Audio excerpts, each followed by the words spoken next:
12 ఏళ్లకు బాబా మళ్ళీ ఈ రెండవ ఆశ్రమాన్ని అంటే మెహరాబాద్ లో ఒక ఆశ్రమాన్ని నిర్మించడం, అక్కడ హాస్పిటల్, స్కూల్స్ అన్ని కట్టడం. అక్కడ ప్రజల పరిస్థితి చాలా దయానీయంగా ఉండేది. బాబాయే వారానికి ఒకసారి ధాన్యం ఇచ్చేవారట వాళ్ళు వండుకొందికి. ఆ పరిస్థితిని చూసి ఒకసారి బాబా ఏం చేస్తారంటే మెహరాబాద్ లో ఈ ఆశ్రమాన్ని టోకాకి మార్చేస్తారు. జనాలు ఏం చేస్తారంటే అరంగాం నుండి నడుచుకుంటూ వచ్చేసి ఒక్క వారం రోజులకు ఒకసారి బాబా ఇచ్చే ధాన్యం కోసం టోకా వరకు వచ్చేవారట. అంత ఆ దారుణమైన పరిస్థితిలో ఉండేది అరంగాం. ఆ తర్వాత కొత్తగా కట్టబడిన ఇంట్లో తర్వాత బళ్ళు, స్కూల్స్ ఇవన్నీ బాబా నడపడం. అక్కడ వరకు నేను తెలుసుకున్నామండి. నిన్న ఒక హాస్య సంఘటన కూడా బాబా చెప్పారు మనకి. అదొకసారి మళ్ళీ తలుచుకుందాం. ఒకతను వచ్చి, బాబా నీకు నేను సర్వం అర్పించేస్తాను, నా జీవితం నీ సేవతోనే సరిపోతుంది, అర్పించేసుకోవాలనుకుంటున్నాను అంటాడు. బాబా అయితే సరే వచ్చి నా దగ్గరకు వచ్చి నీ దగ్గర ఉన్నదంతా నీకు ఇచ్చేస్తాను, అంటే నా దగ్గర ఉన్నదంతా నీకు ఇచ్చేసి నేను సన్యసించి సేవా జీవితం గడుపుతాను అంటాడు. ఈ తీరా ఏమిటి నాకు ఇస్తావు అంటే వాడు 7 పిల్లల్ని భార్యని పోషించమంటాడు అనమాట. అది బాబాకు అర్పించేది అని చెప్పి బాబా నవ్వుతారు. అక్కడతో ఆగిందండి. ఈ రోజు విషయంలోకి వద్దాం. మరొకసారి ఒకతను బాబా చెప్తున్నారు, ఆధ్యాత్మిక జిజ్ఞాసు వలె వచ్చాడు. బాబా అతనితో ఆశ్రమంలోనే ఉంటూ సన్యాసి వలె జీవించమన్నారు. 10 రోజులు ఉన్నాడో లేదో చల్లగా జారుకున్నాడు. విచారించగా తెలిసిందేమిటంటే అతనికి అక్కడ భోజనం నచ్చలేదట. మండలి వారితో భక్తి కోసం వచ్చి భక్తి కోసం వెళ్ళిపోయాడు అని అన్నారు. లత గారు మ్యూట్ చేసుకోండి, సౌండ్ వస్తుంది. ఆ తర్వాత మరొక వ్యక్తి వచ్చి, బాబా నేను 40 సంవత్సరాల నుండి భగవంతుని అన్వేషిస్తున్నాను, నేను ధ్యానం చేస్తూ ఉంటాను అన్నాడు బాబాతో. దానికి బాబా అన్నారు, నీవు నాకు విధేయుడివై ఉన్నట్లయితే నేను నీకు భగవత్ సాక్షాత్కారం కలిగిస్తాను అన్నారు. ఏమంటావు, నాకు విధేయుడే ఉంటావా అడిగారు బాబా. ఓ నా తల నరికి నీ కాళ్ళ దగ్గర పెట్టమన్నా పెడతాను బాబా అన్నాడు అతను. నీవు నీ తల ఏమీ నరకక్కర్లేదు కానీ మొండి మొలతో అహ్మద్ నగర్ వీధుల వెంట తిరిగిరా అన్నారు బాబా. మంచి దుస్తులతో ఉన్న ఆ పెద్ద మనిషి దానికి అభ్యంతరం తెలుపుతూ, బాబా అది చాలా కష్టమైన పని, నేను ఈ ఊరిలోనే పుట్టి పెరిగాను, చాలా మంది నన్ను ఎరుగుదురు, వాళ్ళు ఏమనుకుంటారు అన్నాడు అతను. ఈ మాత్రం చేయలేని వాడివి తల నరికేస్తానని కబుర్లు ఎందుకు చెప్తావు అన్నారు బాబా అతనితో. అంటే అలా ఉంటాయన్నమాట మానవుడి యొక్క ఆ టైంలోనే అన్ని అర్పిస్తానంటారు, మళ్ళీ ఆ టైంలోనే మాయకి అతుక్కుపోతూ ఉంటాడు. ఇతను ఏమన్నాడు, మొత్తం అన్ని తల నరికిస్తానన్నాడు కానీ మళ్ళీ అక్కడ పరువు గురించి అంటే నేను నా పరువు ఏమైపోతుంది ఇంకా దాంట్లోనే ఉన్నాడు కనుక అతను పూర్తి సమర్పణ ఇచ్చుకోలేడని బాబాకి తెలిసిపోయింది. ఇంతగా పని హడావుడి ఉన్న రోజుల్లోనే బాబా ఒక గ్రంథం రాశారు. దానిని ఎవ్వరూ ఇంతవరకు చదవలేదు, అది ప్రచురణ కూడా కాలేదు. ఈ గ్రంథం రాసేటప్పుడు బాబా వివిధ ప్రదేశాలలో కూర్చుని రాశారు. అదే రహస్య గ్రంథం అండి. కొంతకాలం జోపిడిలోను, కొంతకాలం బల్లగదిలోను, కొంతకాలం వేప చెట్టు కింద అరుగు పైన, మరికొన్ని రోజులు మెహరాబాద్ లో కొండపైన ఒక పాకలోను కూర్చుని రాసేవారు.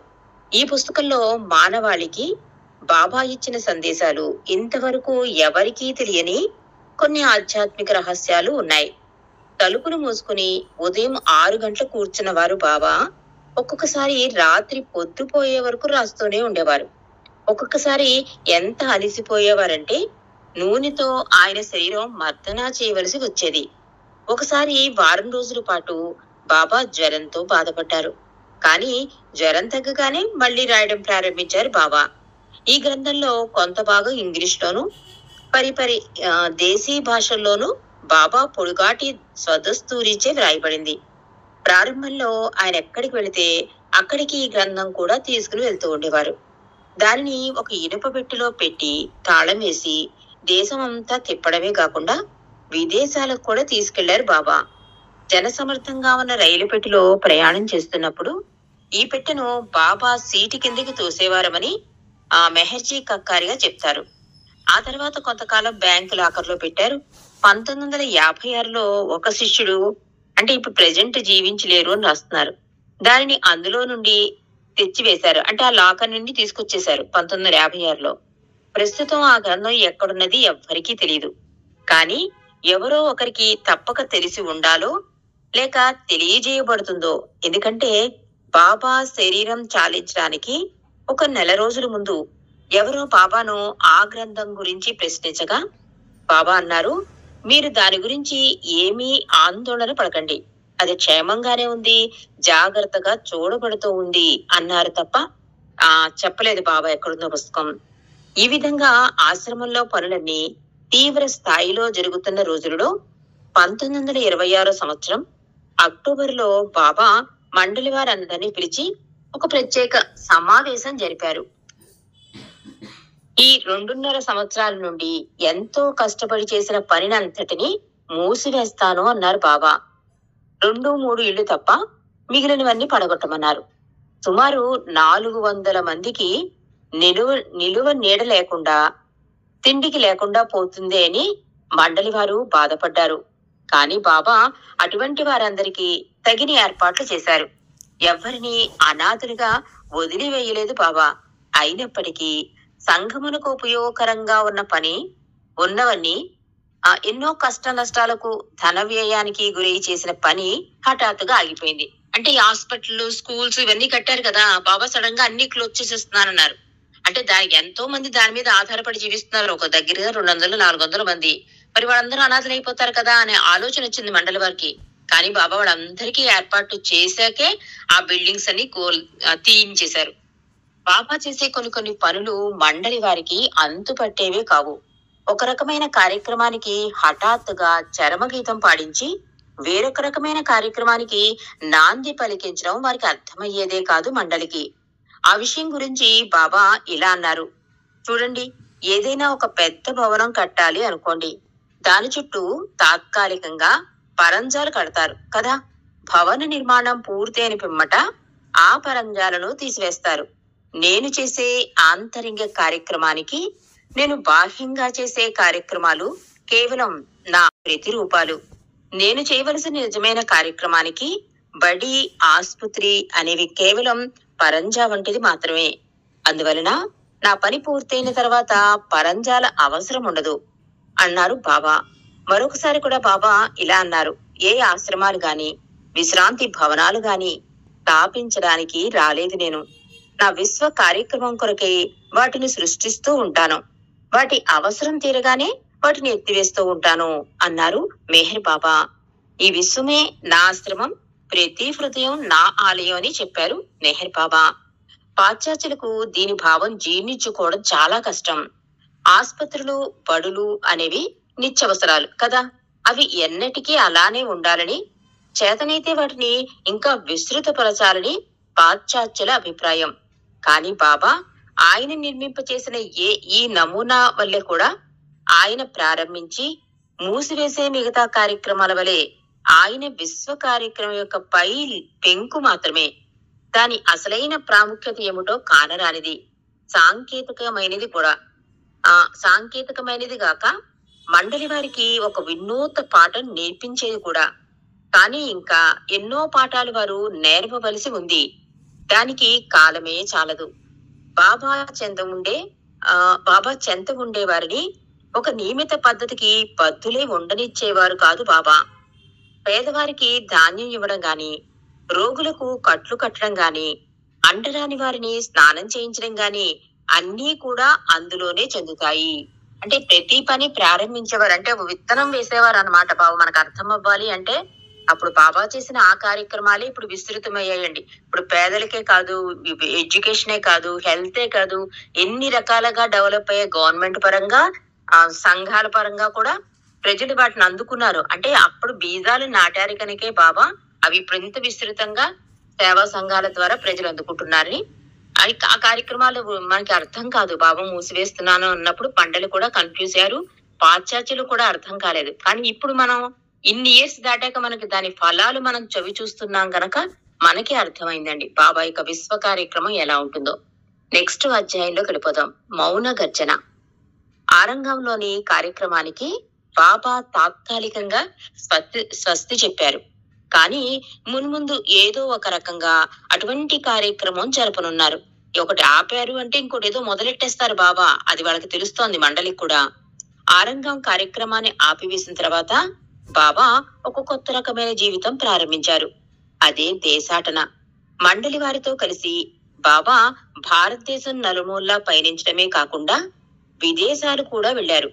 కానీ దానికన్నా ముందుగా బాబా జీవితంలోనూ బాబా కార్యక్రమాల్లోనూ పేర్కొనవలసిన ఒక ప్రత్యేకమైన నిగూఢమైన దశ ఉంది, అది చెప్పుకోవాలి మనం అంటున్నాడు. 1925 సంవత్సరం జూలై 10వ తేదీ నుండి ఆయన మౌనం వహించారు. ఒక్క మాట కూడా మాట్లాడలేదు.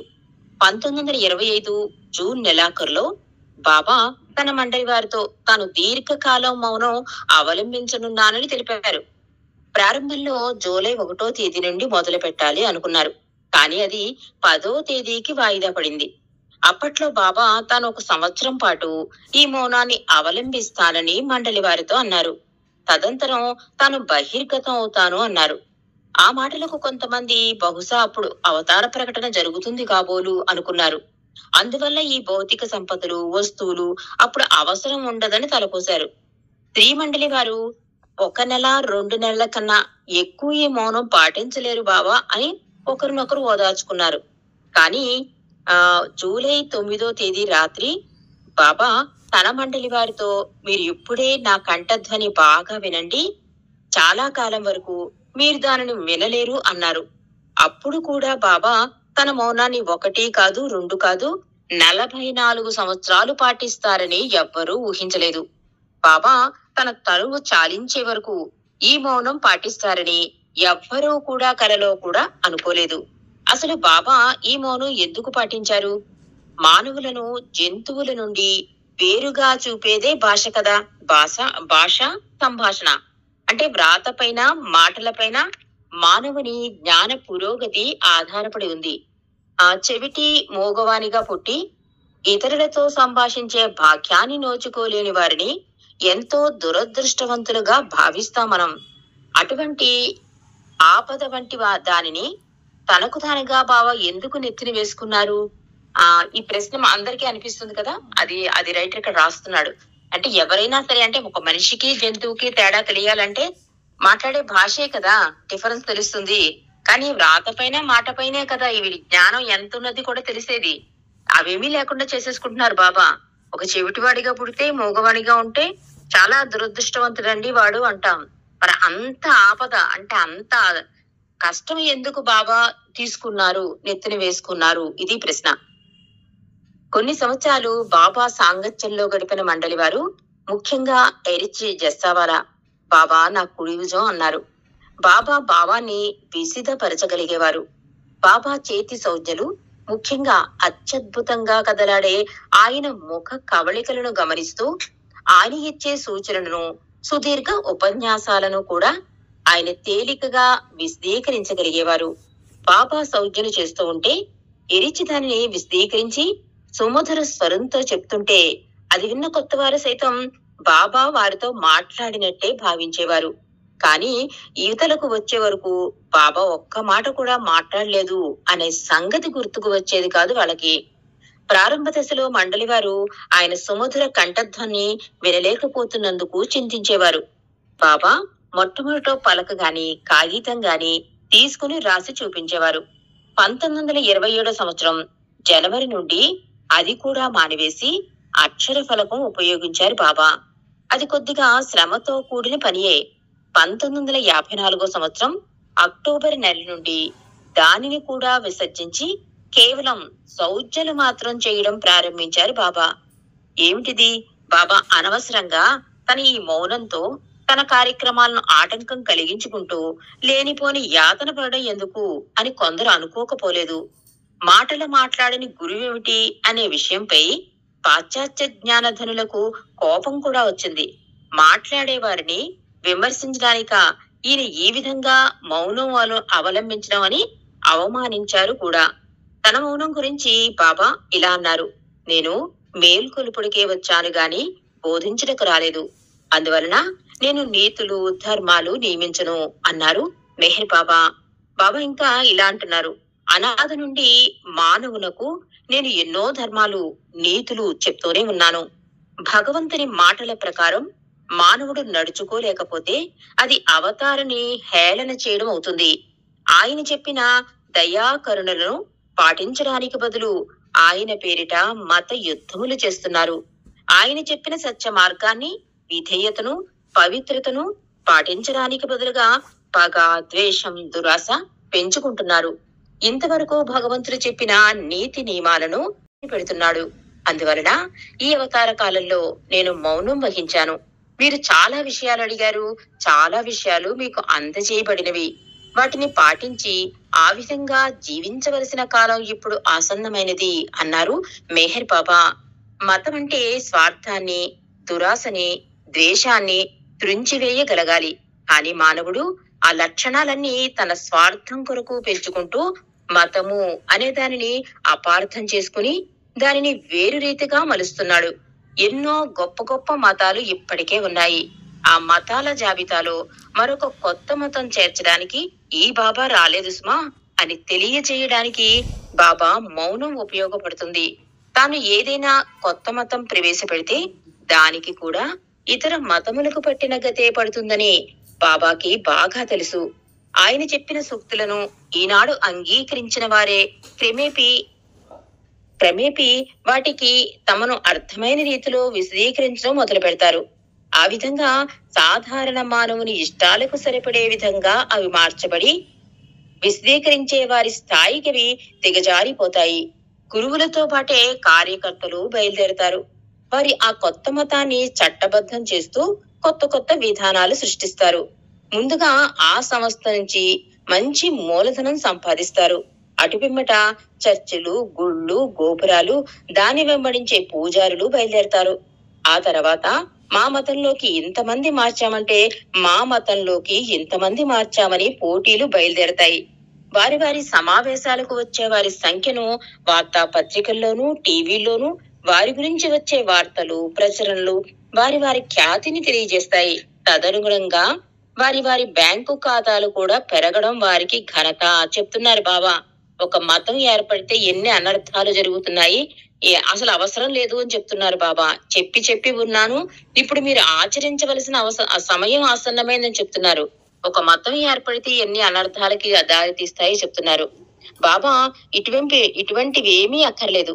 యేసు ప్రభువు అల్లాడు తన శిష్యులను హెచ్చరించినట్లే బాబా కూడా ఇటువంటి సంస్థల గురించి, మోసపు సన్యాసుల గురించి హెచ్చరించారు.